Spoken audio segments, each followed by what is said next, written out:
Good morning friends, welcome to my YouTube channel maths by Vikas sir. जैसा कि हम लोग एनटीपीसी का प्रीवियस ईयर क्वेश्चंस कर रहे थे, जिसमें 2-3 साल का हो गए थे और ये आज कर रहे हैं हम लोग 7 जनवरी 2021 के क्वेश्चंस कर रहे थे। करेंगे आज से स्टार्ट करेंगे इसको, ठीक है। जिसमें लगभग मेरा 28 क्वेश्चन है जिसको हम लोग आज कर रहे हैं, ठीक है।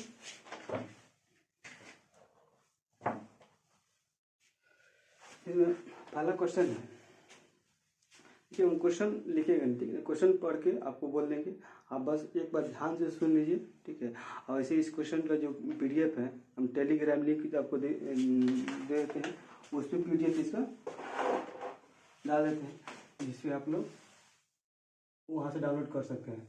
मैथ्स बाय विकास सर ये टेलीग्राम मेरा चैनल है, यहाँ से आप इसको डाउनलोड कर सकते हैं, ठीक है ना। और ये क्वेश्चन हम अच्छे से पढ़ के आपको एक बार सुना देते हैं, जिसको आप लोग ध्यान से सुन लें और फिर इसकी वजह पे सोल्यूशन कराएंगे, ठीक है ना। कह रहे हैं किसी विद्यालय में लड़कों और लड़कियों की संख्या का अनुपात 5:7 था, ठीक है। कोई विद्यालय है, कोई स्कूल है जिसमें बॉय और गर्ल लड़कों और लड़कियों की संख्या का अनुपात क्या है, 5:7 है। एक बॉय है, गर्ल है, कोई स्कूल में जिसमें इतना की संख्या है। फिर कह रहा है सत्र के दौरान 8 और लड़कों का दाखिला हुआ, इसमें 8 और लड़के आ जाते हैं, ठीक है। इससे +8 बॉय और आ जाते हैं और उसके लड़कियों और लड़कों की संख्या का अनुपात 1 हो गया और ये इसमें कोई वृद्धि नहीं हो रहा है।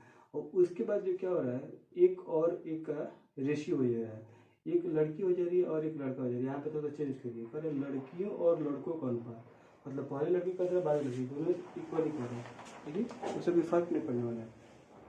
ये दोनों का जो अनुपात है 1:1 हो जा रहा है। कब?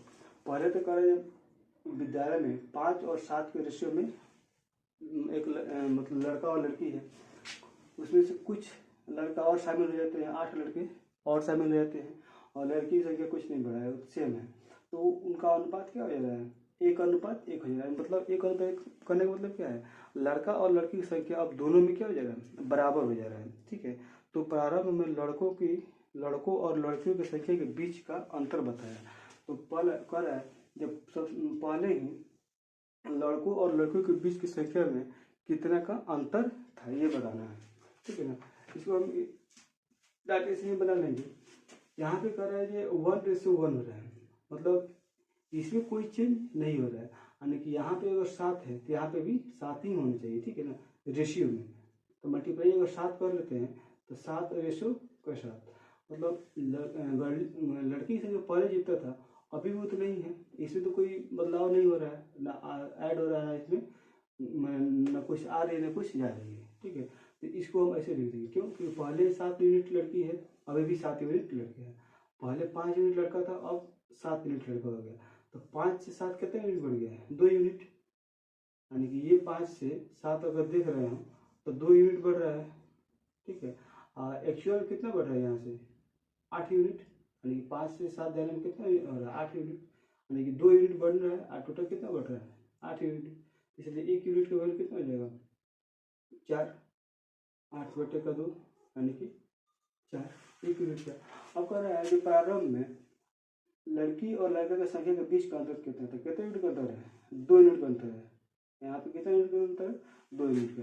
तो इसीलिए यहाँ पे 2 से मल्टीप्लाई कर दें, यानी कि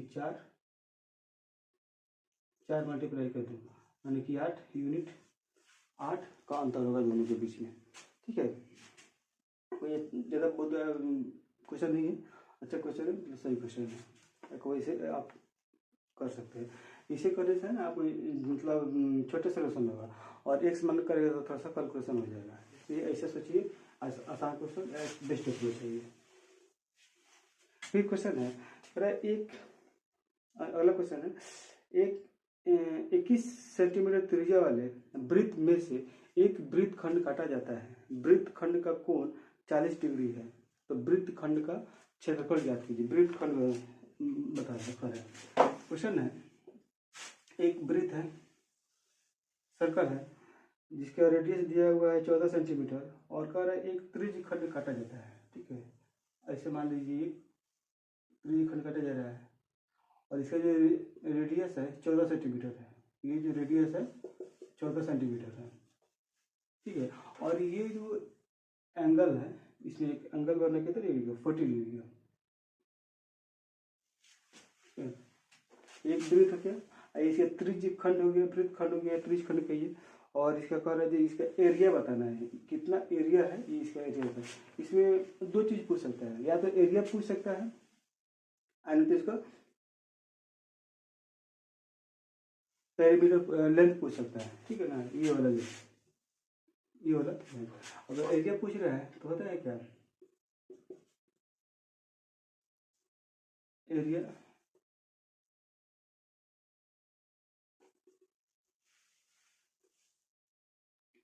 क्षेत्रफल वृत्तखंड का क्षेत्रफल, वृत्तखंड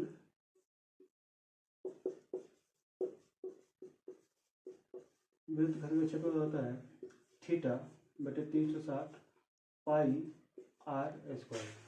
theta pi r square, pi r square से वही होता है, बस थीटा बाई 360 डिग्री कर लेते हैं। थीटा वैल्यू दिया है 40 डिग्री बटे का 360 इंटू पाई का वैल्यू छोटा वैल्यू दिया है 22/7 और आर कितना दिया है 14 गुना। ऐसे काटते हैं, 4 से काटेगा 9 बटे, ऐसे काटते हैं 7 से 14, थीटा बाई व्यास 33, ठीक है ना। सॉरी ये 14 नहीं 21 है, यहाँ सुधार लीजिए, ये 21 है, वहाँ से पढ़ लिया 21। तो यहाँ से लिख सकते हैं क्या 21 इंटू 21, 7 से करते हैं 3, ये 3 से कटेंगे तो 3 से कटेंगे तो 7, यानी कि 22×7 154 सेंटीमीटर स्क्वायर। ये आपका इसका सोल्यूशन हो जाएगा, ठीक है। 154। फिर कोई अगला क्वेश्चन है, नेक्स्ट क्वेश्चन कह रहा है ये टाइम एंड डिस्टेंस का है। दो पुरुष एक स्थान से एक ही दिशा में क्रमशः 5 किलोमीटर प्रति घंटा और 5.5 किलोमीटर प्रति घंटा की चाल से यात्रा शुरू करते हैं, ठीक है ना। दो आदमी हैं,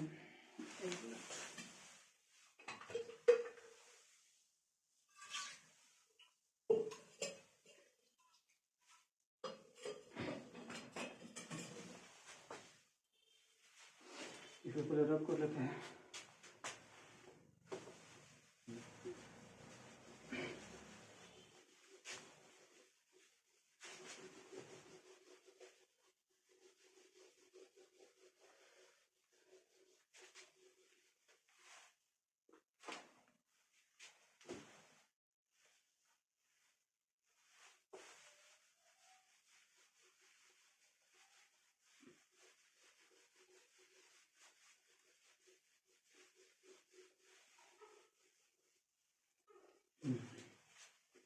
अगला क्वेश्चन है, दो पुरुष एक स्थान से एक ही दिशा में क्रमशः 5 किलोमीटर प्रति घंटा और 5.5 किलोमीटर प्रति घंटे से यात्रा शुरू करते हैं।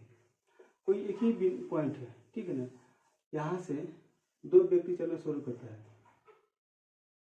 एक की जो स्पीड है 5.5 है किलोमीटर पर आवर और दूसरे का जो है 5 किलोमीटर पर आवर है, और दोनों एक ही दिशा में चल रहे हैं। तो कह रहा है करते हैं तो वह कितने समय के बाद एक दूसरे से 8.5 किलोमीटर दूरी पर होंगे। तो कितने समय के बाद दोनों की जो बीच की दूरी है, ये मान लीजिए यहाँ पे आ जाएगा और एक मान लीजिए एक आदमी जो होगा वो यहाँ आ जाएगा। तो क्या दोनों के बीच में कितनी दूरी होगी, मान लीजिए जो 5.5 से चल रहा है वो यहाँ आ गया होगा और जो 5 किलोमीटर प्रति घंटा चल रहा है वो यहाँ पे आया होगा, ठीक है। दोनों में लेकिन एक ही दिशा में चल रहा है।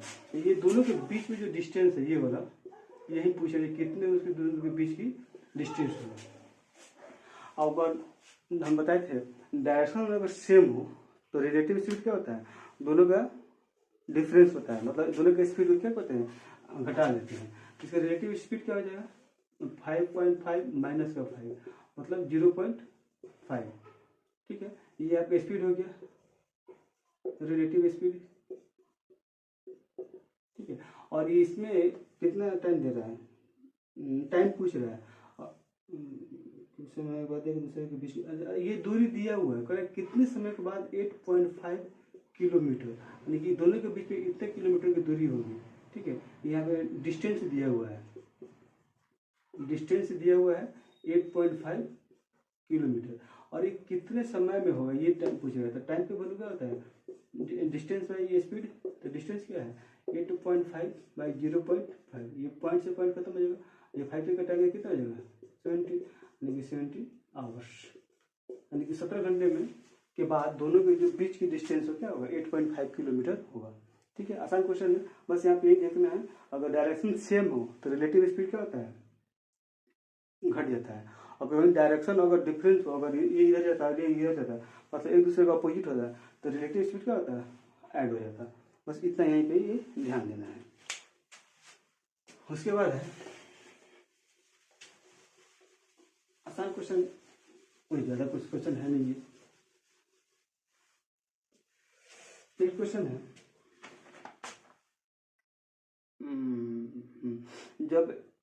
जब संख्या n को 5 से भाग देने पर 2 शेषफल बचता है, तो संख्या n स्क्वायर को 5 से भाग देने पर कितना शेषफल बचता है। ठीक है, कोई संख्या है n, क्वेश्चन नंबर है 4, कोई संख्या है n, अगर इसको हम 5 से डिवाइड कर रहे हैं, लेकिन इसका रिमाइंडर क्या बच रहा है 2, इसका जो रिमाइंडर है 2 बच रहा है। अगर इसी को हम n स्क्वायर कर दें और इसको ही 5 से डिवाइड करें तो क्या रिमाइंडर होगा, सॉरी इसका रिमाइंडर क्या होगा ये पूछ रहा है, मतलब इसके शेषफल क्या होगा। किसी संख्या n को 5 से डिवाइड कर रहे हैं तो उसका शेषफल क्या आ रहा है 2, और संख्या को क्या करें हम n स्क्वायर कर देते हैं, n स्क्वायर कर देंगे तो और उसी को 5 से डिवाइड करेंगे तो ये कितना शेषफल होगा। इसको डायरेक्ट हम अगर इसके स्क्वायर करें तो इसको स्क्वायर कर देंगे 4 आंसर हो जाएगा। ठीक है, अगर इसको चेक करना है इसे तो 4 ही होगा, अगर चेक करना है तो इसको हम n का क्या मान सकते हैं जिसका रिमाइंडर 2 हो, एक संख्या 7 मान सकते हैं। ठीक है, 7 मान ले, या 10 नहीं 12, अगर 12 मान लेते हैं, अगर 7 मानेंगे तो भी 2 रिमाइंडर होगा, अगर उसको 12 मानते हैं फिर भी 2 रिमाइंडर होगा, इसे बढ़ते जाएगा। तो हम 7 पे चेक करें, छोटे से चेक कर लेते हैं, 7 पे स्क्वायर करेंगे तो 49, अब 49 फिर 5 से डिवाइड करेंगे, यानी कि 9 पचे 45, 45 और 4, यानी कि यहाँ से रिमाइंडर क्या आ रहा है 4। अगर 12 के भी स्क्वायर करेंगे तो उसमें भी होगा 5 से डिवाइड करेंगे तो 12 के इसमें फिर 44 होगा, और 44 में फिर 140 हो जाएगा कटेंगे तो, इसलिए इसका आंसर 4 ही होगा। आप या इसे कर लीजिए, या जो स्क्वायर कर स्क्वायर इसे करके आप इसको ऐसे भी कर सकते हैं। ठीक है ना, चेक कर सकते हैं आप।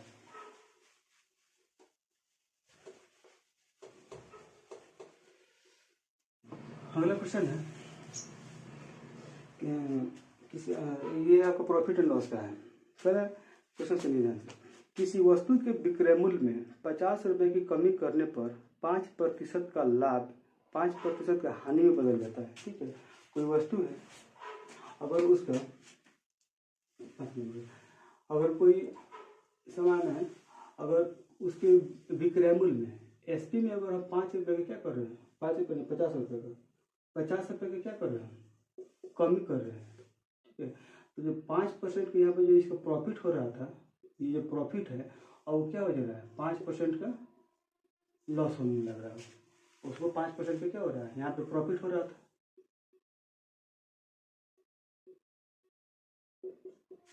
जो चीज़ हम लोग प्रॉफिट में बेचे तो 5% का प्रॉफिट हो, और वो 5% का क्या हो रहा है लॉस हो रहा है उसमें। कब, जब उसका दाम हो, जब उसका जो प्राइस है सेलिंग प्राइस, उसका सेलिंग प्राइस को क्या कर रहे हैं 50 रुपये कम कर दे रहे हैं। कोई भी सामान है, अगर उसके दाम को हम उसके मतलब जिस मूल्य पर हम लोग बेच रहे हैं, सेलिंग प्राइस जिस मूल्य पर हम बेच रहे हैं, अगर उसका हम 50 रुपये कम कर दे रहे हैं, तो पहले बेचे थे तो उस पर हमको 5% का प्रॉफिट हो रहा है, लेकिन अब क्या हो रहा है 5% का लॉस हो रहा है। ठीक है ना, तो इसको बनाने के लिए 2-3 तरीके हैं। एक तरीका बताते हैं मतलब रेशियो बेसिस से, अगर 5% का प्रॉफिट हो रहा है तो इसका अप्रॉक्सीमेटली क्या लिख सकते हैं 5/100, यानी कि 1/20। इसको भी लिखेंगे तो 5/100, हम इसको लिख सकते हैं 1/20। बताए थे नीचे वाला होता है क्या CP, और जो प्रॉफिट या लॉस जो दिया है वही होगा। यहाँ से CP हो गया और SP हो गया। तो इसके लिए CP क्या हो गया 20 और SP क्या हो जाएगा सेलिंग प्राइस। यहाँ प्रॉफिट हो रहा है 20 है जोड़ 21। यहाँ से भी देखते हैं दूसरी स्थिति में, तो यहाँ से भी सेलिंग प्राइस की कॉस्ट प्राइस क्या होगा 20 और सेलिंग प्राइस यहाँ से क्या हो जाएगा 1 रुपये। यहाँ पे क्या लॉस हो रहा है एक यूनिट का, 1 यूनिट का लॉस मतलब क्या था 19। समझ गए, यानी कि दोनों कंडीशन में यहाँ पे CP तो बराबर ही है ना, ये CP में तो कुछ चेंज नहीं कर रहा है, बस उसके सेलिंग प्राइस में चेंज कर रहा है, यानी कि उसके विक्रय मूल्य जो है उसको कम कर रहा है। तो पहले विक्रय मूल्य कितना है 21, अब कितना हो गया 19, यानी कितना यूनिट कम हो गया है 2 यूनिट कम हो रहा है।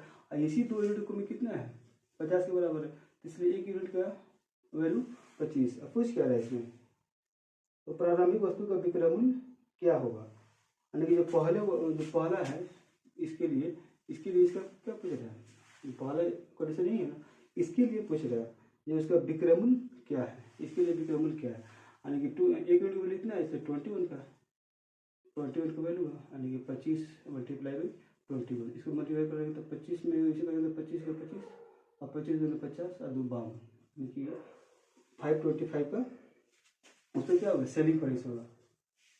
ये इसका डी ऑप्शन दिया हुआ है, समझ रहे हैं ना।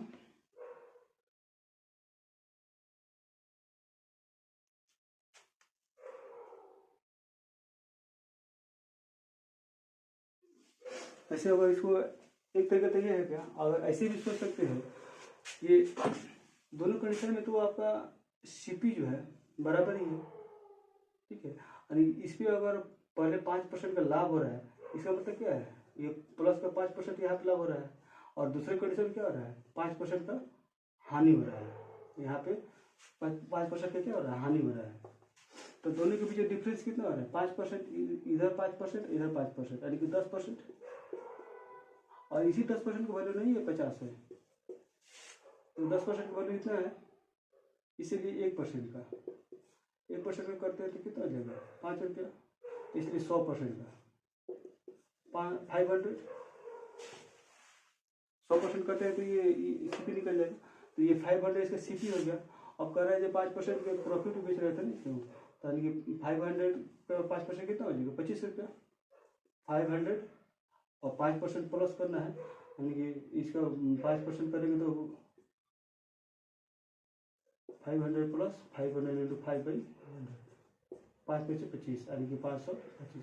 अब यहाँ से भी इसको ऐसे सोच सकते हैं, अगर CP मेरा 500 हो गया और 5% का लाभ हो उसका विक्रय मूल्य निकालना है, तो आप इसको ऐसे भी निकाल सकते हैं। तो इसको आप ऐसे नहीं लिखिए, ऐसे भी लिख सकते हैं 500 मल्टीप्लाई बाई 105/100, इसको मल्टीप्लाई कर देंगे तो 525, ठीक है। ऐसा नहीं कर रहे हैं तो आप ऐसे भी कर सकते हैं 500 और ये इसका वैल्यू क्या होगा 5 का 1/20 और 20 मतलब 21 बटे का 100, यही चीज़ है 5 से डिवाइड करिए तो 21/5 हो जाएगा, ये भी हो जाएगा 525। आप इसे भी इसको सोच सकते हैं, ठीक है ना। हर आगे 525 रुपया ही आंसर आएगा इसका। नेक्स्ट देखते हैं, 1 मिनट।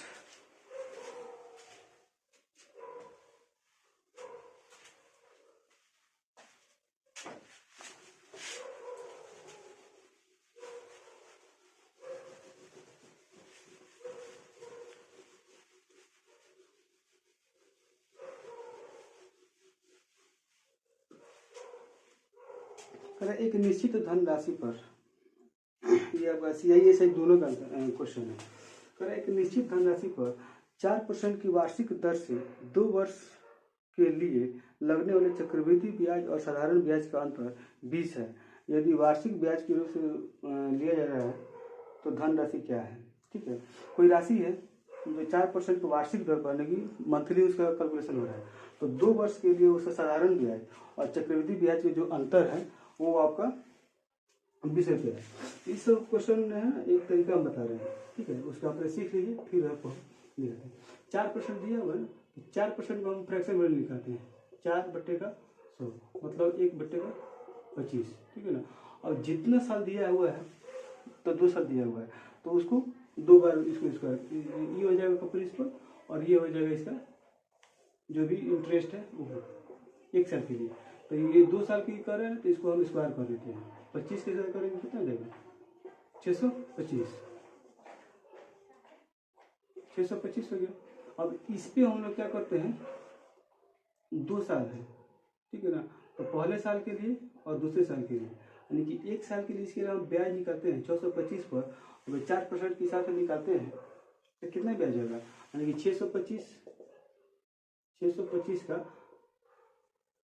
1 साल के लिए 1 बटे कितना 25 है, ब्याज 4% के हिसाब से 25 का 25, यानी कि 1 साल के लिए 25 रुपये हो जाएगा और दूसरे साल के लिए भी 25 रुपया। ये क्या हो गया? SI हो गया, मतलब सिंपल इंटरेस्ट हो गया 2 साल के लिए, ठीक है। पहले साल का भी 25 रुपये ब्याज, दूसरे साल का भी 25 रुपये ब्याज, यानी 2 साल का भी कितना हो गया? 50 रुपये हो गया। लेकिन अब CI निकालना है, मतलब कंपाउंड इंटरेस्ट निकलना, चक्रवृद्धि ब्याज निकालना है, तो ब्याज पे भी ब्याज निकलता है ना, तो फिर इसका भी हम 25% निकालेंगे, सॉरी 4% निकालेंगे, 4% दिया है, इसका भी 4% निकालेंगे तो ये वैल्यू कितना हो जाएगा? 1, ठीक है। तो ये 2 साल का जो SI हो गया, सिंपल इंटरेस्ट 25 और 25 50 हो गया, और 2 साल का हम CI देखेंगे तो 25 25 50 और 1 51, ये आपका CI हो गया, ठीक है। ये पहले साल का, ये फर्स्ट ईयर का हो गया, ये सेकेंड ईयर का हो गया, ठीक है। और केवल ऊपर वाला देखेंगे तो ये SI हो गया, साधारण ब्याज, और इस ब्याज पे भी कितना परसेंट का? 4% का ब्याज मिल रहा है, यानी कि 1 रुपये का वहाँ पे भी ब्याज मिलेगा, यानी कि 25 और 25 50 51 रुपये का CI हो गया उसका, और 50 रुपये का SI हो गया। और दोनों का डिफरेंस क्या दे रहा है? दोनों का डिफरेंस का वैल्यू दिया हुआ है 20 रुपये। अगर दोनों का डिफरेंस देखें तो इस 25 और जो 25 50 और ये कितना हो रहा है? 51, तो दोनों का डिफरेंस क्या हो रहा है? 1 रुपये का, यानी कि यही ना इसका डिफरेंस है, करने का मतलब है। तो इतना हमको लिखने की जरूरत नहीं है, ठीक है ना, बस ये लिखिएगा, यानी कि 1 यूनिट का वैल्यू दिया हुआ है वो 20 रुपये दिया हुआ है क्वेश्चन में। एक का वैल्यू क्या दिया हुआ है? 20 रुपये दिया हुआ है। पूछे क्या धन राशि क्या है? तो धन राशि कितना मेरा 625, यानी कि 600, यानी कि अमाउंट, सॉरी प्रिंसिपल कितना हो जाएगा? 625 गुने का 625 गुने का 20 कितना हो जाएगा?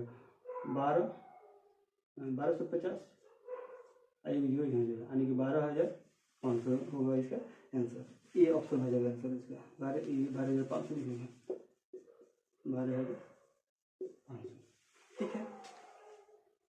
फिर अगला क्वेश्चन नेक्स्ट वीडियो में देखते हैं। तब तक thank you, good night, bye, take care.